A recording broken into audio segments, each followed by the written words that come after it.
Nous connaissons tous des gens dont nous savons exactement comment ils vont réagir lorsque nous leur disons certaines choses. Si vous avez vécu avec quelqu'un, vous savez que lorsque vous dites ceci, il va réagir de cette manière. Ou lorsque cette situation se présente, il va réagir de cette manière. Cela peut vous arriver aussi. Il y a encore, si vous pouvez isoler certains domaines de votre vie, c'est très important, certains domaines de votre vie où vous avez tendance à devenir inconscient. Il peut y avoir certaines situations où, chaque fois que cette situation se présente, elle a tendance à vous entraîner dans l'inconscience. Cela peut même être certaines personnes. Chaque fois que vous rencontrez cette personne en particulier, vous agissez de manière plus inconsciente.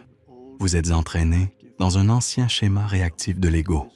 Cela pourrait être, par exemple, si vous êtes adulte, que vous retourniez visiter vos parents. Il se peut que certaines personnes ressentent cela lorsqu'elles rendent visite à leurs parents. Elles retombent dans leurs anciens schémas réactifs. Et les parents aussi, probablement. Et cela devient leur relation. Et cela ne fonctionne pas très bien. Et donc, bien sûr, il est fortement recommandé, en guise de réflexion, de voir jusqu'où vous êtes parvenu spirituellement en rendant visite à vos parents.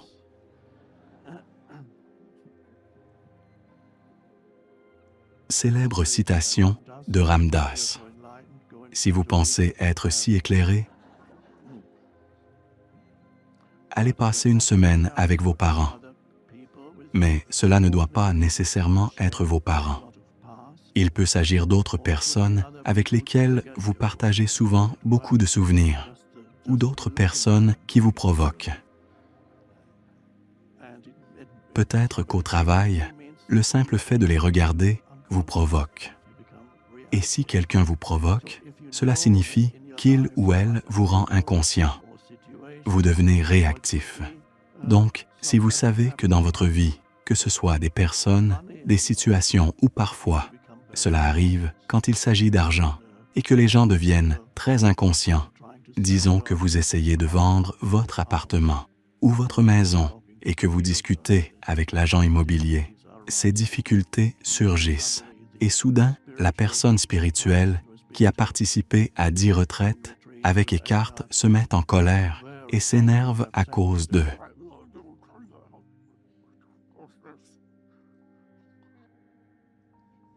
Ce qui s'est passé.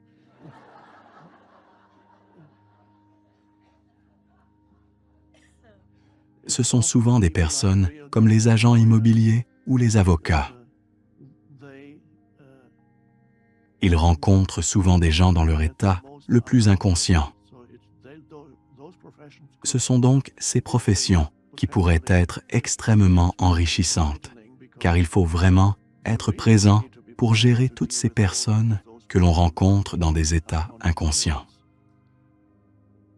Toutes les personnes qui vont au tribunal, bien sûr, observent-elles elles-mêmes où se trouvent les situations dans lesquelles elles ont tendance à perdre, à devenir très réactives, et puis quand elles se retrouvent dans ces situations ou rencontrent ces personnes, elles ont besoin de ce dont elles ont besoin, avant d'avoir besoin de savoir avant. Et d'accord, c'est parti.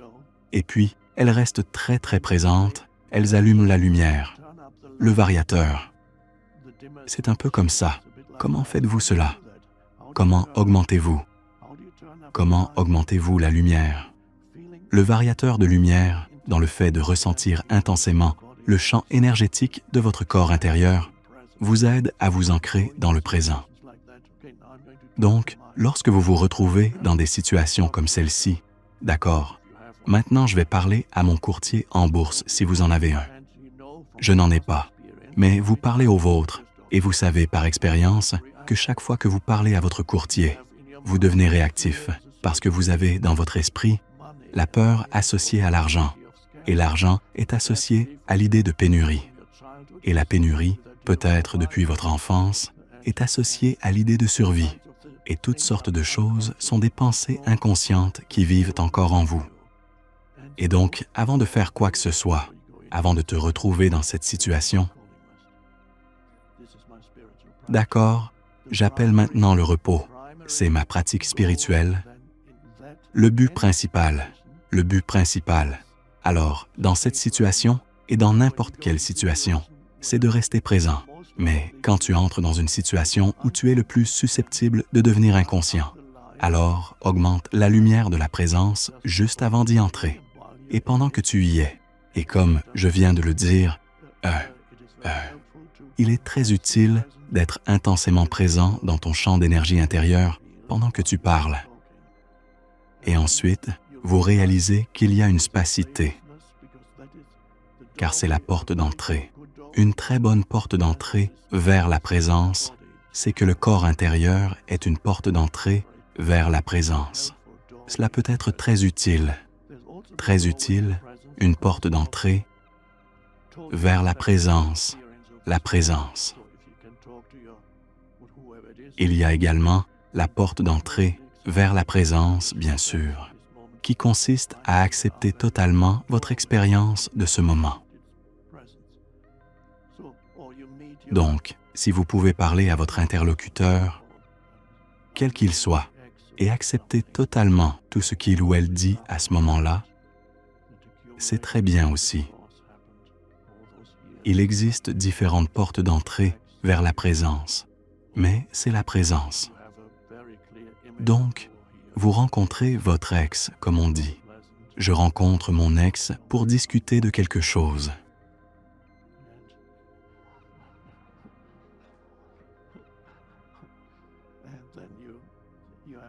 Tout ce qui s'est passé, tout ce qui s'est accumulé avant le divorce, toutes ces années, tout cela revient dans votre esprit.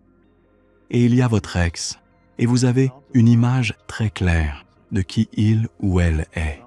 Et ce n'est pas agréable, vos actes très inconscients, et il n'y a pas de personnalité en vous. Lorsque vous devenez vraiment présent, ce qui émerge, c'est que l'autre moitié de vous-même émerge davantage. La personnalité devient relativement insignifiante. L'autre moitié, le présent inconditionnel, transparaît. Vous êtes alors capable de rencontrer un autre être humain, même si vous avez partagé avec lui ou elle un passé très désagréable. Mais vous pouvez rencontrer cette personne lorsque l'autre regard profond transparaît à travers vous. Vous rencontrez la personne à travers le regard profond, ce qui signifie que vous la rencontrez sans référence au passé. C'est que vous avez cette capacité, non pas vous en tant que personne, mais cette capacité est en vous, celle de rencontrer un être humain, même un être humain, avec lequel vous partagez un passé très désagréable. Sans référence au passé, vous rencontrez donc cette personne dans le présent, pleinement dans le présent. C'est quelque chose d'énorme. Et je connais des gens qui l'ont pratiqué, et beaucoup d'entre eux ont rapporté et dit que parfois, pas toujours, et que vous ne le faites pas dans le but d'obtenir autre chose. Cela suffit en soi. Cependant, des transformations presque miraculeuses se sont produites chez l'autre personne lorsque vous l'avez rencontrée sans référence au passé. Ce n'est donc pas que vous vouliez que l'autre personne change. Tout cela disparaît. Tout cela disparaît. Vous n'apportez simplement pas le passé dans cette rencontre.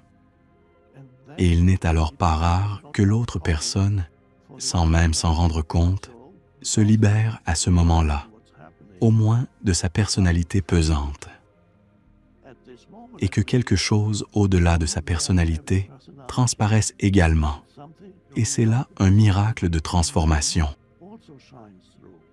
Et c'est pourquoi parfois, lorsque l'un des deux partage un passé très désagréable, l'un d'eux prend conscience. Cela peut également conduire à la transformation de l'autre. Pas nécessairement.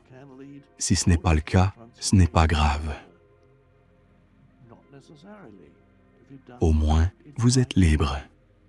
Et donc, vous n'avez pas besoin que l'autre soit libre pour vous sentir libre. Cela peut également arriver avec vos parents.